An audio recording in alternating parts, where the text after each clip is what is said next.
Hello friends, welcome to Pebbles and welcome to my class of 5th standard mathematics।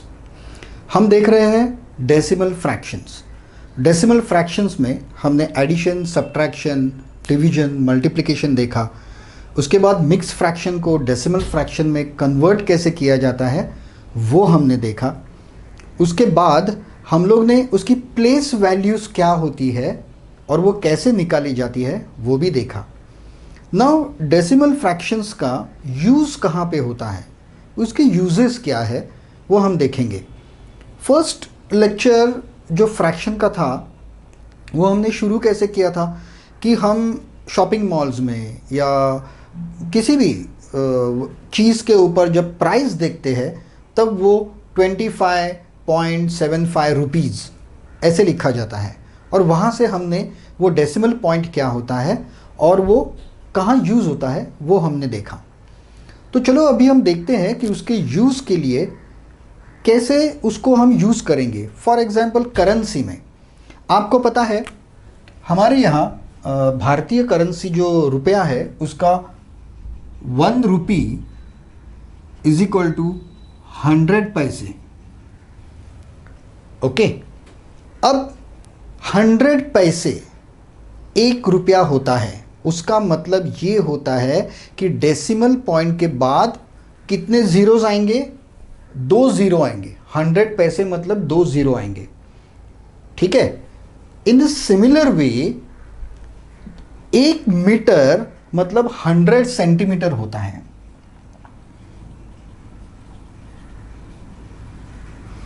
एक metre मतलब 100 centimetre होता है। मतलब अगर मुझे 1.5 मीटर चाहिए या 1 1/4 मीटर चाहिए तो फिर पॉइंट डेसिमल पॉइंट के बाद मीटर सेंटीमीटर में कितने ज़ीरोज़ आएंगे? डेसिमल पॉइंट के बाद 2 प्लेसेस आएंगे। करेक्ट, ये आप याद रखिए। अब ये बहुत ही बेसिक लेवल पे है। ठीक है। जनरली जो यूनिट होता है उसके ऊपर और नीचे जो यूनिट्स होते हैं उसका कन्वर्जन एक दूसरे में कैसे करते हैं ये हम एक सेपरेट अलग वीडियो में देखेंगे। और वो जो कन्वर्जन है वो सिर्फ 5th स्टैंडर्ड के लिए नहीं, इवन 9th 10th के स्टूडेंट्स होते हैं वो भी उसमें गलती कर देते हैं, क्योंकि वो अजब तरीके से जैसे आपके बुक में लिखा है वैसे अजब तरीके से वो उसको मल्टीप्लाई या डिवाइड कर देते हैं और फिर उनको समझ में ही नहीं आता कि अब मैं यहाँ पर क्या लिखूँ। तो उस वीडियो में मैं आपको एक बहुत ही सिंपल मेथड बताऊंगा कि आप किसी भी यूनिट को किसी भी यूनिट में कन्वर्ट कर सकते हो। फॉर एग्जांपल जैसे डेसिमल के पॉइंट के नीचे आता है डेसी, सेंटी, मिली। ओके, और ऊपर भी वैसे ही आता है, आपका किलो तक आता है। तो किसी भी यूनिट से किसी भी यूनिट में आपको कन्वर्जन करना आना चाहिए। और स्पेसिफिकली जो बच्चे कॉम्पिटिटिव एग्ज़ाम्स दे रहे हैं उनको तो ये बहुत ही इम्पॉर्टेंट है, बहुत इम्पॉर्टेंट है, क्योंकि उसके ऊपर आपको न तो सिर्फ कन्वर्जन के सम्स आएंगे लेकिन नॉर्मल वर्ड प्रॉब्लम्स में भी आपको कन्वर्ट करना पड़ेगा। तो अभी फ़िलहाल हम ये बहुत ही सिंपल सा देख लेते हैं और उसके बाद अगले वीडियो में हम डिटेल कन्वर्जन उसके अलग अलग एग्जाम्पल्स देखेंगे और उसको सॉल्व भी करेंगे। ठीक है। सो नाउ उसके पहले और एक चीज़ आपको ध्यान में रखनी होगी आप में कि बोली भाषा में जब हम मार्केट में जाते हैं तब हम सब्ज़ी वाले को ये नहीं कहते कि मुझे 1.5 kg ऑनियन देना या 1.5 kg मुझे आलू देना, ऐसा नहीं कहते हम लोग क्या कहते हैं? 1.25 किलो दो, पाव किलो, 1.5 किलो, पौना किलो या 1.25 किलो। तो हम जो रियल लाइफ में भाषा यूज़ करते हैं वो हमेशा होती है 1/4, 1/2, 3/4, मतलब 1 क्वार्टर, हाफ एंड 3 क्वार्टर्स। तो उसमें आपको हमेशा ये फैक्टर्स याद रखना चाहिए। जब 1/4 होता है which is equal to 0.25, half जो होता है दैट इज़ 0.50 एंड 3/4 जो होता है दैट इज़ 0.75। ये 3 यूनिट्स या ये 3 कन्वर्जन्स आपको हमेशा याद रखने चाहिए। ठीक है। तो अब इसके हिसाब से अगर मुझे 1.5 रुपया लिखना है, 1.5 रुपया लिखना है मतलब 1.5 रुपीज़, तो मैं कैसे लिखूंगा? 1.5 रुपया होता है 1.5 रुपीज़। उसका मतलब ये हुआ 1 पॉइंट, ये हाफ मतलब 0.5, 1.50 रुपीज़। अब ये जो कन्वर्जन है वो रुपीज़ और पैसे में है, तो 1.50 रुपीज़ उसका मतलब होगा 1 रुपी, क्योंकि ये यूनिट जो है वो हमेशा इंटीजर पार्ट का यूनिट होता है, इंटीजर पार्ट को वो अप्लाई होता है। तो इसे मैं कहूँगा 1 रुपी एंड 50 पैसे। ठीक है, इसको अगर आपको डिटेल में बताना है तो 1 रुपी एंड 50 पैसे। तो इसके ऊपर आपको सम कैसे आएंगे? आपको दिया जाएगा 3¼ रुपीज़। ओके, तो आप कैसे लिखोगे? 3¼ इज रुपीज़, आप लिखोगे 3¼ का मतलब है 25.25 रुपीज़। अगर आपको 3¾ रुपीज़ या 4¾ रुपीज़ अगर आया तो 4¾ रुपीज़ इज़ 4 रुपीज़ एंड 0.75, क्योंकि 3/4 का मतलब 0.75 होता है। तो इसके ऊपर आपको प्रॉब्लम्स कैसे आएंगे? एक तो आपको दिया जाएगा वर्ड में, जैसे मैंने आपसे अभी कहा 4¾ रुपीज़, उसको डेसिमल फ्रैक्शन में लिखो, तो आप उसको इस प्रकार से लिखोगे। रुपीज़ जो जब आप लिखोगे वो रुपीज़ हमेशा इसको होता है। अगर आपको 50 पैसे लिखना है डेसिमल फ्रैक्शन में, तो आप कैसे लिखोगे? 50 पैसे इज 0.50 रुपीज़। क्यों? क्योंकि इंटीजर पार्ट इसका 0 है, वो रुपीज़ है और ये पैसे हैं। तो आपको एक तो प्रॉब्लम्स आएंगे, आपको वर्ड में दिया जाएगा एक फिगर और उसको आपको डेसिमल फ्रैक्शंस में इस प्रकार से लिखना है। Second type of examples will be, आपको ऐसा दिया जाएगा और आपसे पूछा जाएगा कि इसको रुपीज़ और पैसे में लिखो, तो ये कैसे लिखेंगे रुपीज़ और पैसे में? 4 रुपीज़ 75 पैसे। And third type of examples आपको जो पूछे जाएंगे वो वर्ड प्रॉब्लम्स रहेंगे। For example, the Ram has 1.5 rupees, the Sita has 3.75 rupees, so what is the total amount with both of them? तो पहले आपको दोनों को फ्रैक्शन में कन्वर्ट करना पड़ेगा, डेसिमल फ्रैक्शन में, और फिर उसकी एडिशन करनी पड़ेगी और आपको आंसर लिखना पड़ेगा। For example, if Ram has 1.5 rupees, if ये राम के पास है, ये सीता के पास है 3.75 रुपीज़। इसको हम दो तरह से कर सकते हैं। सबसे पहले तो इसको हम कन्वर्ट करेंगे 1.5 रुपीज़ एंड 3.75 रुपीज़, और फिर इसकी अमाउंट हम ऐड करेंगे, एडिशन करेंगे ऑफ डेसिमल फ्रैक्शंस और उसके टोटल अमाउंट लिखेंगे। The second way is also there, ये जो है इसको आप फ्रैक्शन की सम कर दो और फिर उसको रुपीज़ में कन्वर्ट कर दो। Both the ways are there, whatever is easy that you can do. Okay, so this is about the rupees and paise, what we actually use in reality. Similarly आप अगर टेलर के पास वगैरह जाओगे या अगर आपको शर्ट सिलाना है, उसके लिए कपड़ा लेना है, तो आप कैसे कहोगे कि मुझे 3.5 मीटर कपड़ा दो।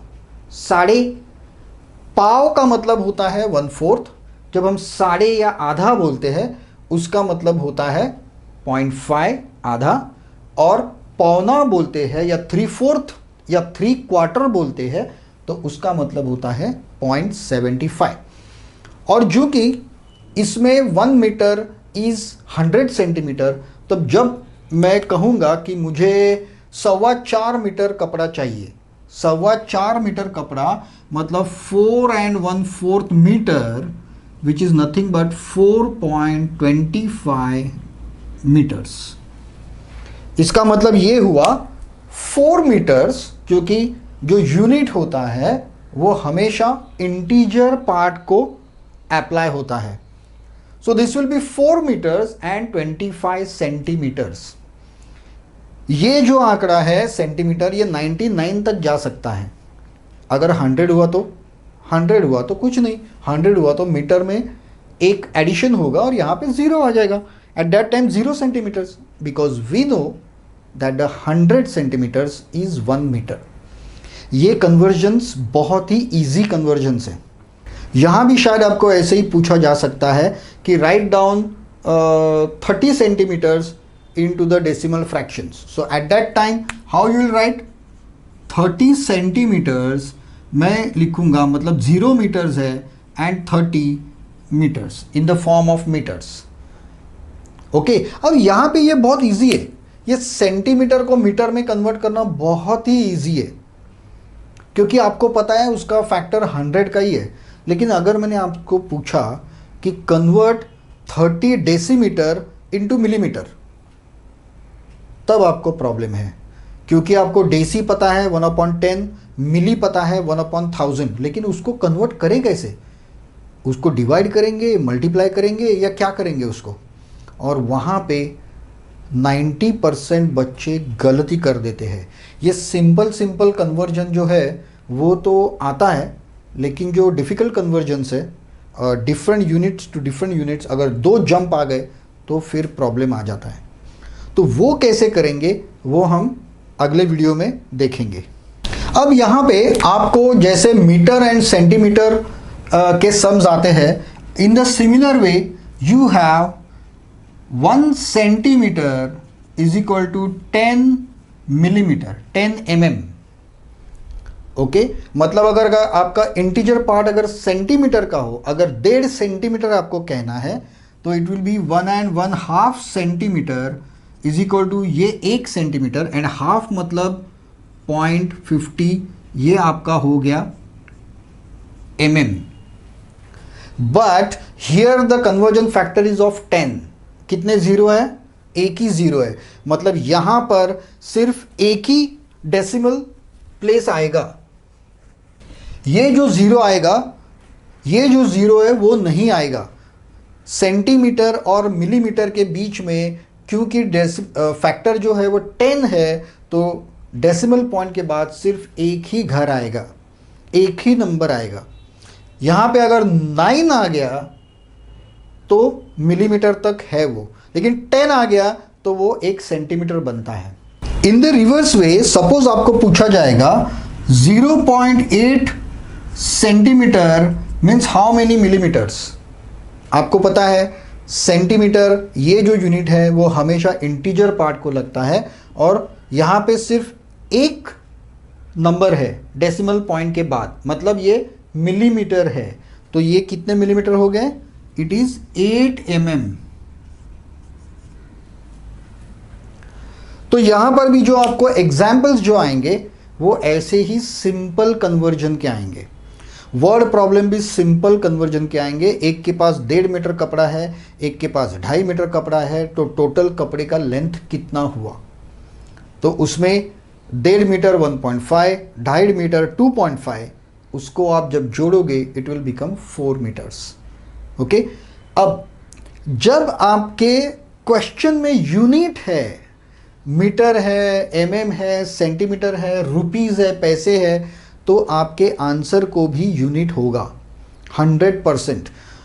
उसके बाद अगर आपने उसका एडिशन सब्ट्रैक्शन जो भी हो वो परफेक्टली किया, लेकिन अगर आप यूनिट लिखना भूल गए तो आपका सम गलत हो गया, आपका जो फाइनल आंसर है वो गलत हो जाएगा। And if you are appearing for the competitive exam, suppose आपका यहाँ पे कुछ तो कैलकुलेशन है रुपीज़ पैसे का और आंसर आ गया है 3 रुपीज़, तो नीचे जो ऑप्शन दिए हुए रहते हैं वहाँ पे शायद 3 भी होगा एंड 3 रुपीज़ भी होगा। अगर आपने गलती से 3 लिख दिया वहाँ पर तो आपके मार्क्स गए, क्योंकि उसका आंसर 3 नहीं है, 3 रुपीज़ है। सिमिलरली यहाँ पर आप अगर mm लिखना भूल गए तो आपके मार्क्स गए। यहाँ भी यूनिट सब जगह पे लिखना बहुत बहुत ज़रूरी है। Okay, so this was the very simple conversion of the factor 10 here, factor 100 and factor 100. Okay, जहां हमने रुपीस टू पैसे देखा, मीटर सेंटीमीटर देखा और सेंटीमीटर और मिलीमीटर देखा, सेंटीमीटर mm. अब फैक्टर 1000 भी हो सकता है. Just like your 1 metre is 1000 mm. यहां पे आपका जो फैक्टर है वो 1000 का हो गया.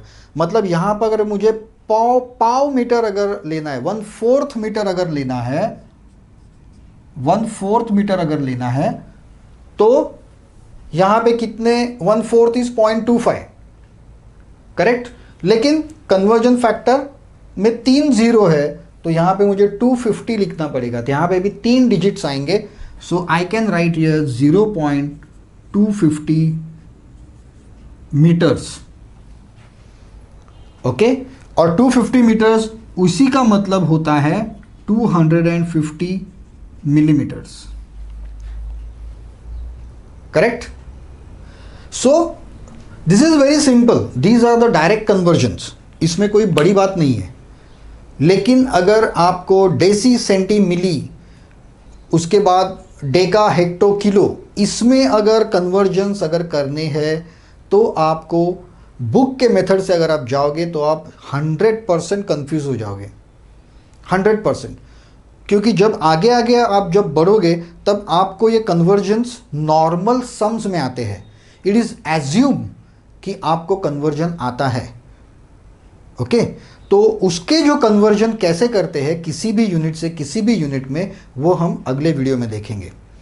सो thank you very much for being with मी. आपने चैनल को सब्सक्राइब ज़रूर किया होगा. अगर नहीं किया तो प्लीज़ कर दीजिए. कोई भी प्रॉब्लम अगर आपको हो तो आप कमेंट में मुझे लिखिए.